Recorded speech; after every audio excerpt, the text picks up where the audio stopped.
Boom, what's going on, everyone? This is Steve Larsen. Welcome back to Sales Funnel Radio. Today I want to teach you guys some of the criteria I personally use to choose my dream customer. I've spent the last 4 years learning from the most brilliant marketers today. And now I've left my 9-to-5 to take the plunge and build my $1 million business. The real question is, how will I do it without VC funding or debt, completely from scratch? This podcast is here to give you the answer. Join me and follow along as I learn, apply, and share marketing strategies to grow my online business using only today's best internet sales funnels. My name is Steve Larsen, and welcome to Sales Funnel Radio.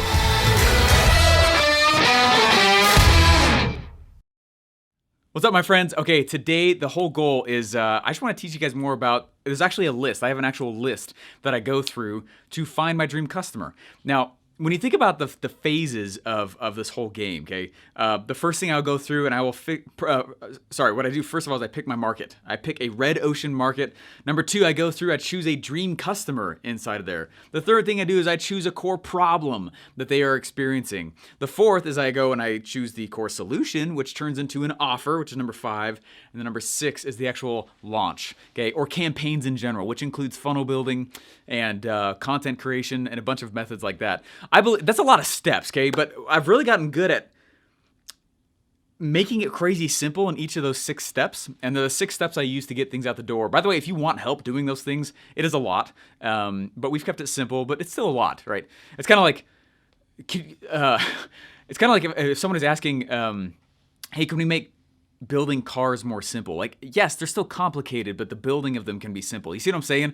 Like, there's a lot to what we do in this game, but it doesn't need to be complicated per se. You see what I'm saying? Anyway, so what I want to do real fast is just share with you guys a few of the criterias. Now, I did not know these criterias for a very long time. In fact, this is a pretty recent list, and I've gotten more and more clear as I go forward on this. Back when I was doing door-to-door sales, I was basically waking up every day, and I'd wake up and I was excited, and I'd go out and I would run from door to door a lot of times to just get more doors in for the day. And I would knock on these doors and I would sell anybody who had the cash to pay for it, right? And that's what you do.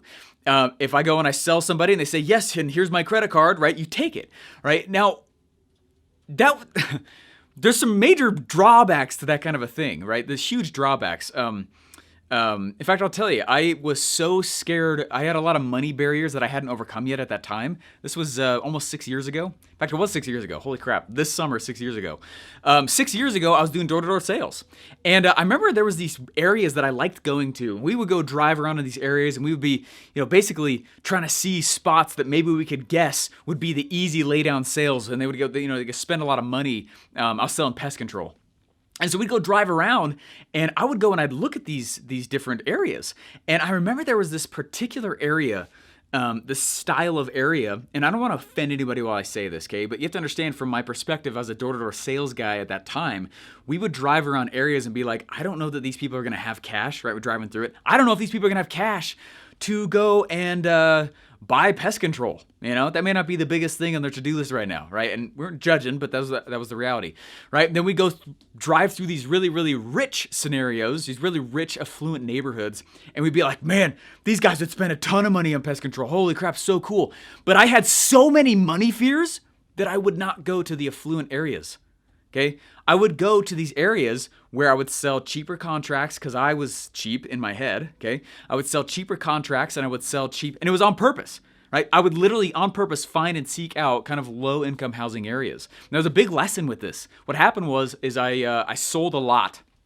Okay, because I was able to give the first treatment for free, and then it's only this much per month, and I was literally fighting on price, and I would compete on price. A lot of the stuff that I'm telling you guys to do is a lot of crap I've had to overcome on my own. That's why I know it so well. So I would go in, and at the end of the summer, right, the first half of the summer I did really well. The second half I started learning what the internet was, and it kind of messed me up, and I lost all my focus. But I did a lot of sales still.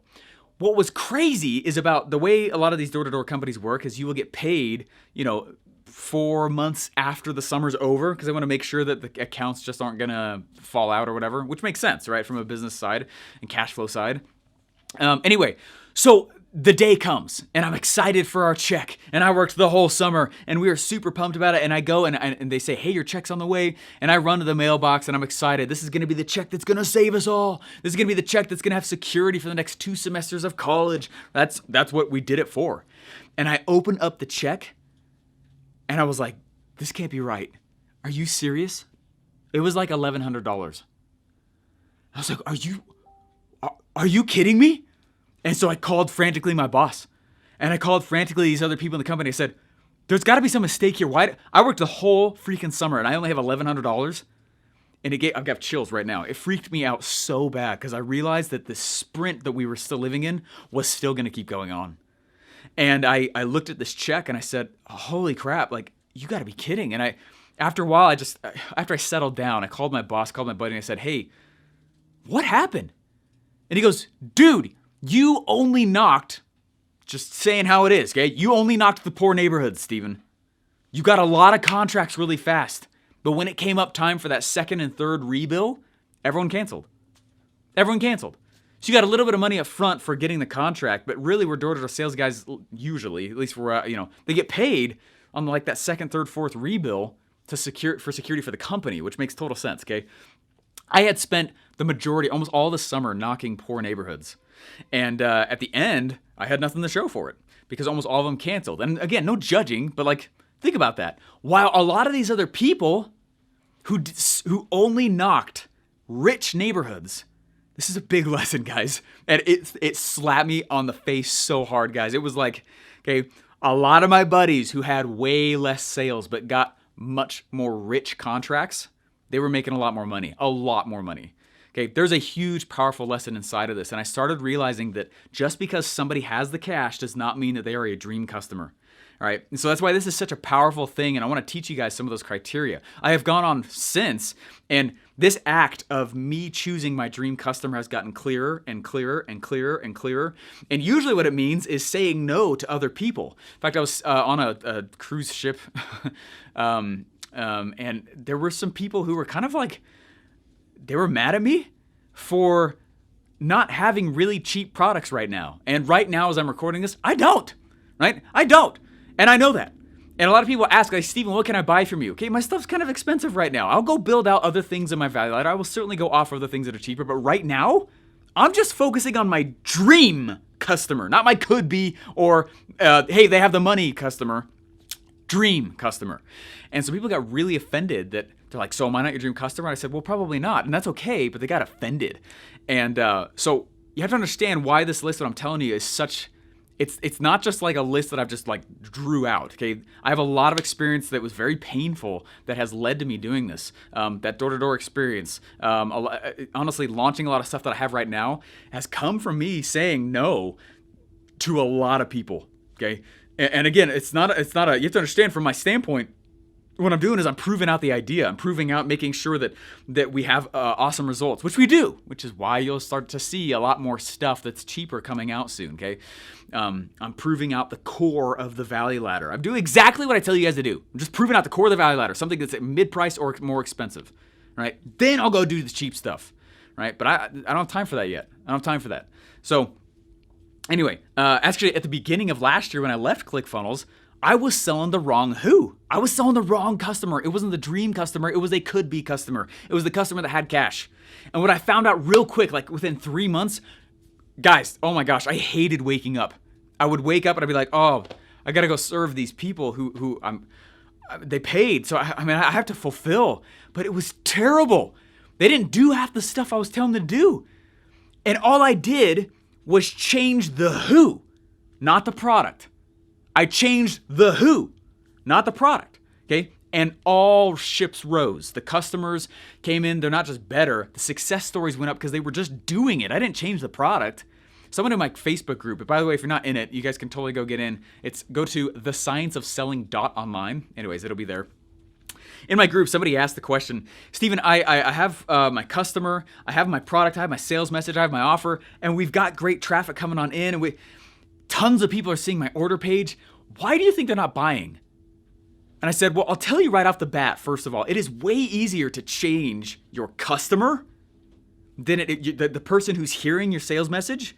Way easier to change that than it is to go change the sales message, the offer in the funnel. Okay. And so what I started doing at the beginning of last year, like 3 months in, there's a few tweaks I made to the sales message, but really what we did is we just changed who's hearing it. We just changed the who. And then suddenly the whole business was born and exploded, which is awesome. And then, does that make sense? So I've gone from like selling door-to-door stuff. That really helped me understand that I should sell those who have money, right? And who are willing and able and have a money and are a dream. I know that we want to sell those that are willing and able. I wager that there's one more criteria though. It's willing, able, and a dream. Okay, those are the 3 that I look for now. I don't just look for willing and able, it's willing and able and a dream. Okay, so this is how I come up with the criteria for dream, right? And so I'm just setting this up so when you guys see the checklist, because this is not going to be that long. When you see the checklist here, like I want you to like value it for what it really is and how powerful this is and the journey it's taken me to even get clarity on this, because it's been a lot, and I've had to go through a ton of personal failures in order to create this list. You'll notice that a lot of these things on the list have very little to do with demographics. They have very little to do with some of their interests.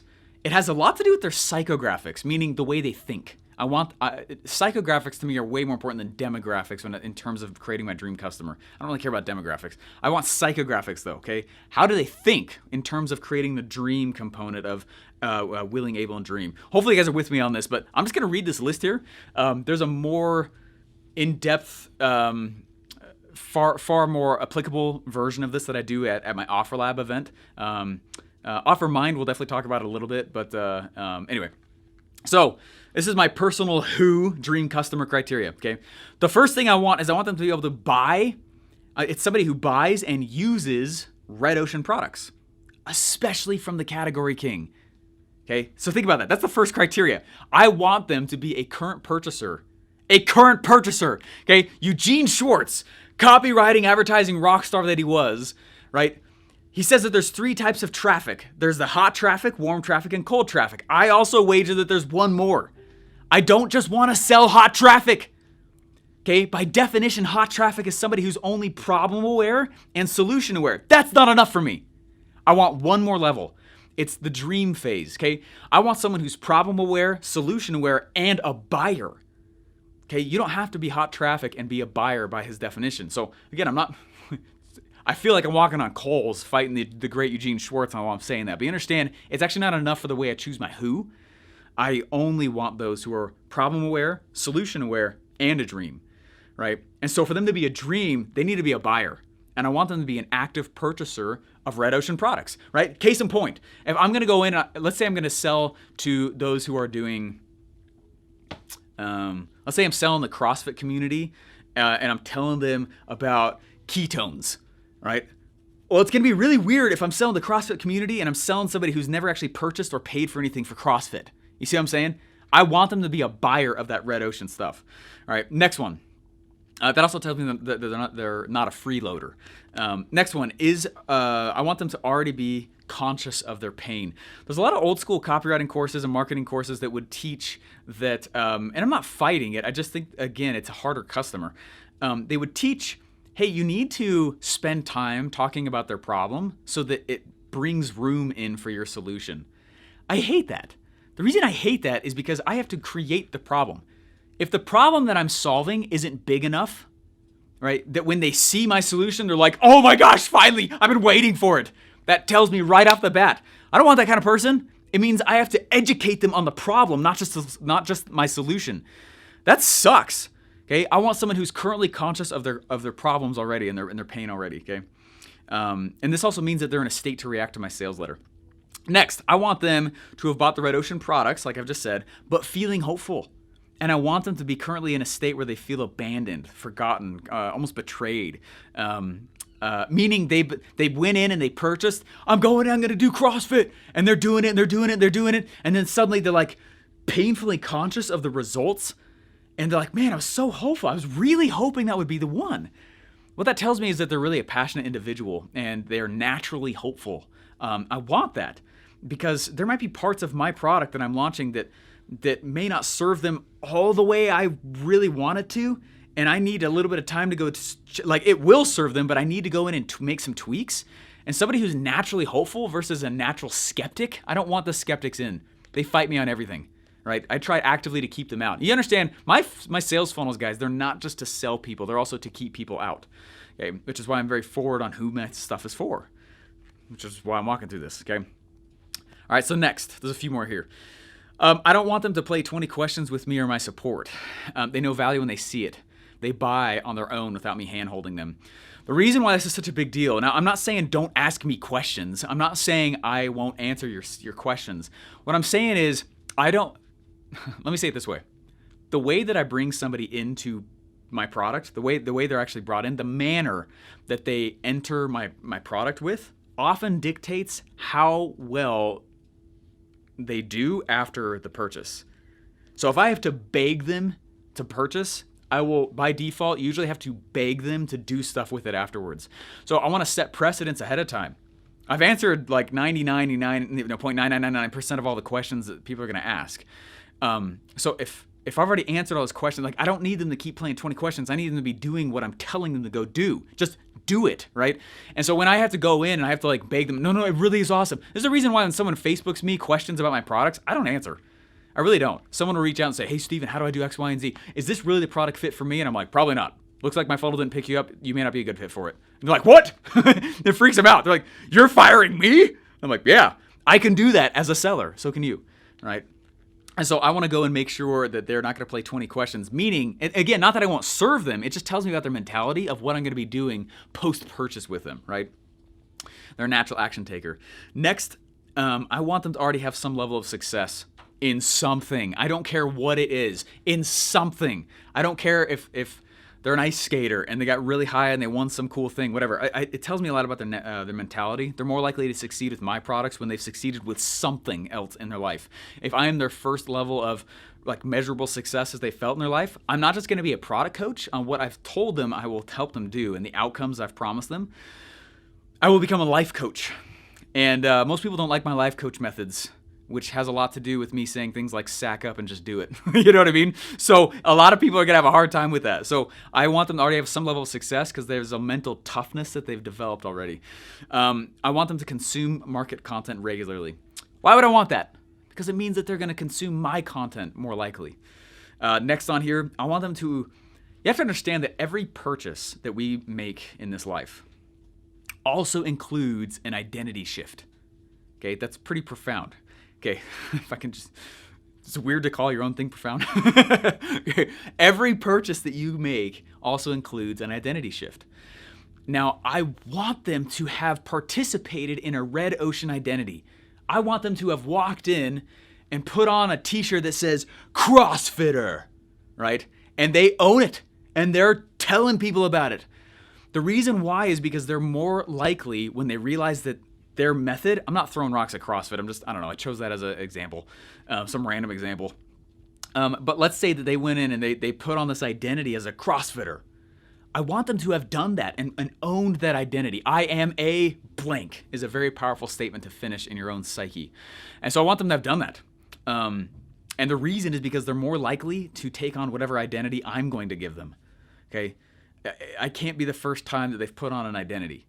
There's ownership that's required for that. So anyway, there's just 3 more here. The next one is I want them to be a sneezer, meaning they talk a lot about their life. Now this is kind of gross. I believe it's from Seth Godin. He talks about the concept of being a sneezer, meaning they spread stuff, which is totally nasty. But he's like, you need sneezers. I was like, that makes a lot of sense. Meaning my customers, I want them to be true believers, okay, diehards. So when they come in and they purchase and we start getting those results for them, they're like, this is awesome. Spread. Tell everybody. You should go check this out. They become some of my best salesmen ever, right? And so I really want that. I want them to have a strong sense of self. This one might surprise you guys that it's a criteria for me, but when somebody doesn't have a strong sense of self, I have to help them find themselves, and that's okay. But it's just more challenging. I can't be the source of their self, right? My company is not their source of personal validation. I am there to give them a result. And we'll create a relationship for sure, but when they come in with the premise and the expectation that I'm the one that's going to go give them this identity, it's, personal validation it's really weird because every step they make, they're like, is that okay? So it was okay. Okay, that was all right then? Okay, sounds good. Because I was just making sure it's okay. Because if it's not okay, like tell me, because I'll switch it, because I want to make sure it's okay. Because Steven, I'm just like, I want to make sure that I'm following the models. Are the models okay? That was okay though, right? And I'm like, oh my gosh, you did it. Done's the new perfect, son. Just move, right? And I will get feisty with them. So I can't be their sense of identity. Of personal validation. I keep saying identity. And then the last one is I need them to be willing and an able and a dream, right? And that's my criteria. And the reason why is that if they're willing, they're able, meaning they have the cash, and they're a dream, they fit a lot of these criteria, if not all of them. The reason is I wake up in love with my customers. And I wake up and I'm like, oh my gosh, I cannot wait to drop this new thing on them. They're going to get so much more success with it. It's awesome. And it lets me play in my mental playground zone more. It lets me play in my zone of genius more when I love the customer. So I love my customers. And it's been a long time of me making sure that I'm serving the right customer for not just the product, but my personality, right? So that when people come in, they're like, all right, I love this. And then they do it, and they move and they act. So anyway, hopefully it's helpful to you.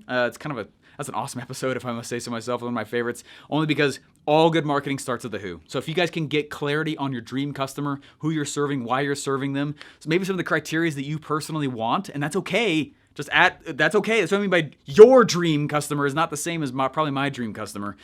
Get clear on some of those criterias, and you literally will be able to build a business that you like. So guys, hopefully you appreciated this. If you guys like this, I really thank you a lot. If you guys could go leave me a review, that would be super helpful. Go to sjlreview.com. It's been really fun to see a lot more of those reviews lately. I've really appreciated that. It's been helpful for me. It's a lot of work getting these shows up. We have a huge team behind it of getting these out. So it's super fun for us to see all those together.